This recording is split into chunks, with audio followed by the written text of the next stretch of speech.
Hello friends, and thank you for watching today. I'm Sean with Accent Alarms. If you've been on our website, accentalarms.com, or one of the other websites that specializes in automatic gate operators and camera systems, then you may need to gain some insights on some best practices for connecting your cameras or other network devices to these pesky network cables. As you might suspect, these cables typically don't come with connectors on the end of them. And without a connector, they're not really going to work for you. Now, some systems do come with pre-made cables. In fact, some of your network equipment comes with these pre-made cables, but they're pretty much junk, so I just recommend you toss them.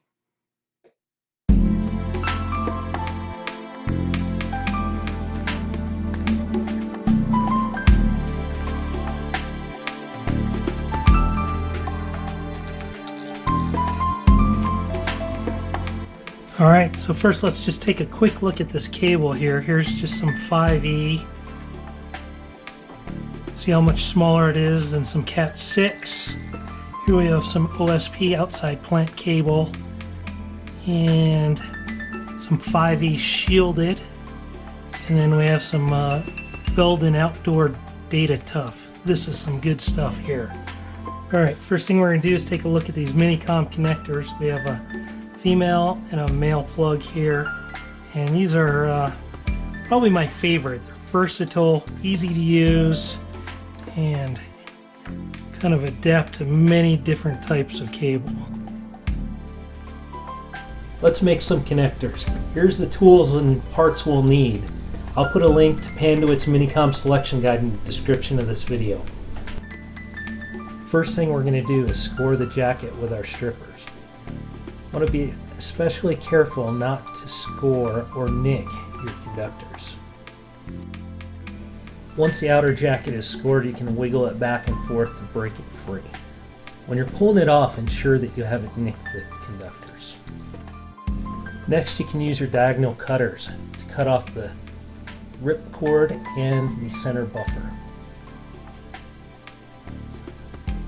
Now fan them out a little bit to make it easier to identify your conductors.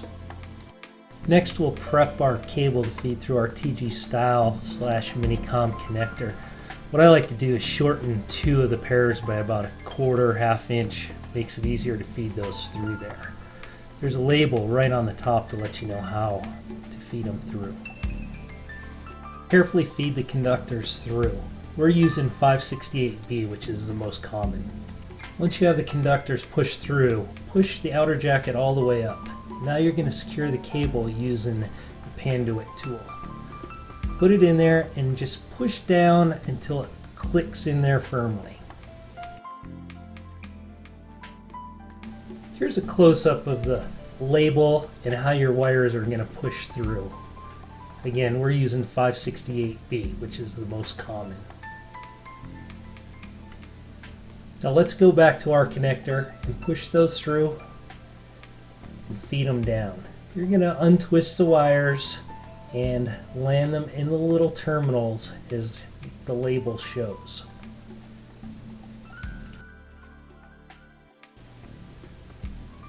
Once we get them all pushed down, we're going to use our diagonal cutters and cut them off nice and flush with the edges.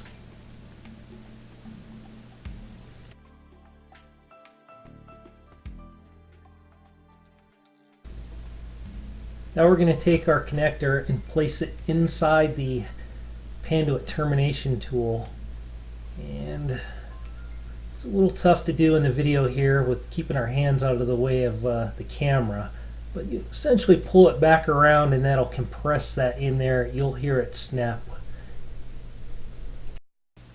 And there you go, we're all done with our first one.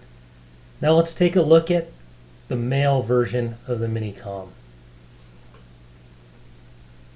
To save time, we're going to start with the cables already pushed through. Once they're pushed through, we're going to secure the cable to the TG-Style connector again by placing it in the tool and pressing down until it clicks in there firmly. Now we're going to feed the conductors down into the connector, just like we did using the label, and trim them off with our diagonal side cutters. Then we're going to slip the cover over, place it in our tool, and same thing. We're going to try and do this without getting in the way of the camera. Just set it in there and rotate it up, which will snap that in there. And there you go. Male connector put together just like that without any really fancy qualify this. Another day we could do a video over differences between a qualification and certification. My favorite patch cords, Panduit.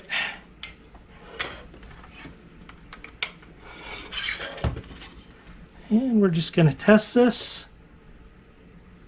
Cross our fingers, and you can see it checks down all the way to gigabit speed. And save that for our customer, for our personal records. One of the reasons I love these things so much is they're so versatile. You know, we have our one port units. They make 2-port units. This one can be 1 or 2. Starts off at 1, you break that out, you get 2. We've all seen these things where they switch. And hey, I got to put one more in there, but to get it, you got to rotate this out, and then you got to get in there with your punch down tool to land the new one. Everyone knows how difficult that can be to add one more to an existing unit. With these guys, all we have to do is preload it, and we can stick it in here after the fact from behind. Let me show you how easy this is.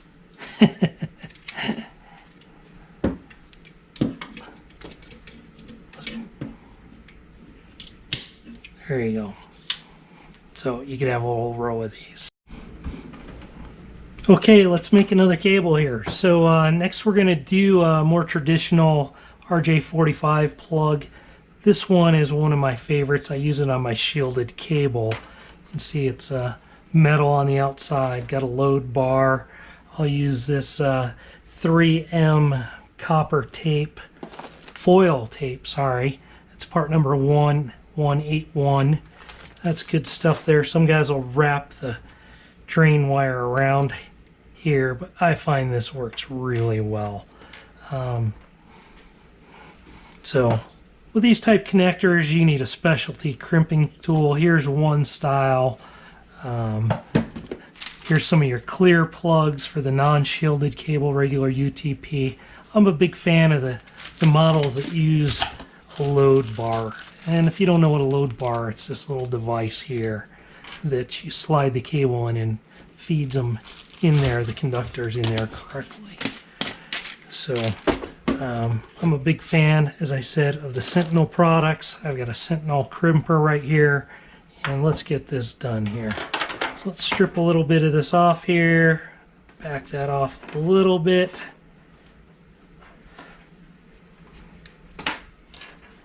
And get this off.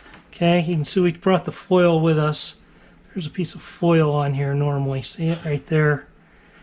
We don't need that. We're throwing it away. And we want to get this off. Find where it begins.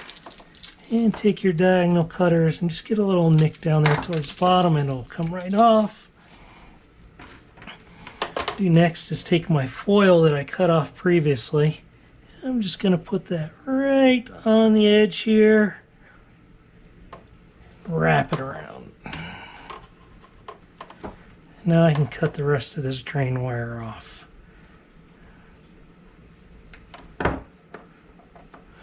And what's going to happen here is when I crimp that down, that's going to make a nice connection on there. See that? That's perfect.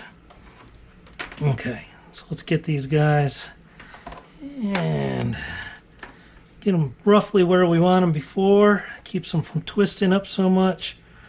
One of my favorite tools, this little Belden guy. Here in a second, I'll show you the other purpose of this Belden tool when you're using bonded pairs. Okay, I'm going to stick a little wiring diagram up there in the video for you.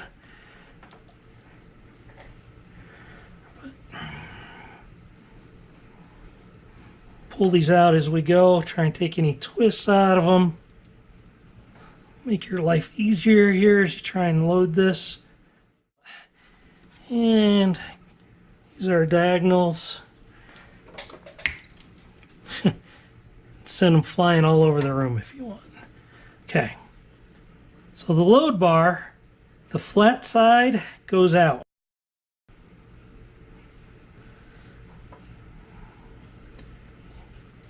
You want to start with your orange white in the bottom left.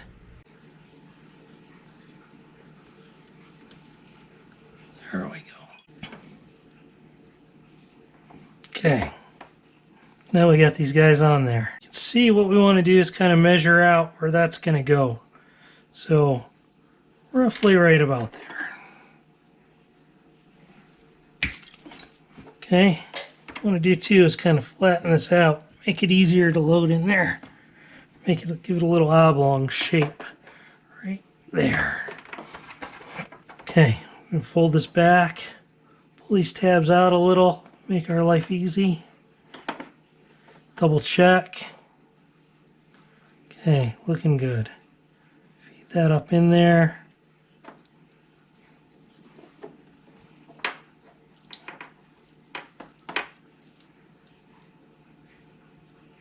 And there you go.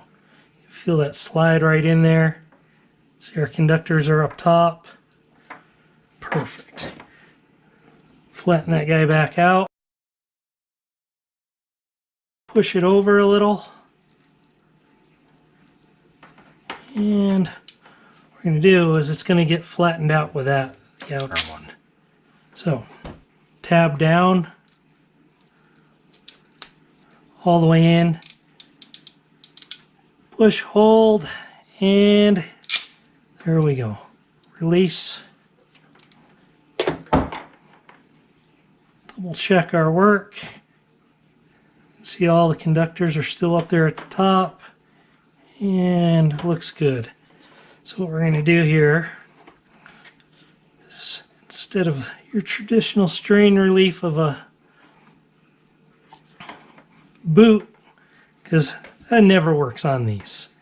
Maybe on these, but not on this shielded cable or this outside plant, and definitely not on those. Here in just a second.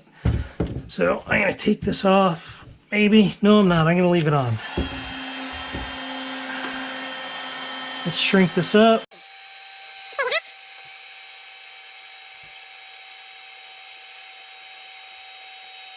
This 3M heat shrink is great. I think it's stronger than the boots that come with a lot of connectors. And in a second, when I get a free hand, I can show you that.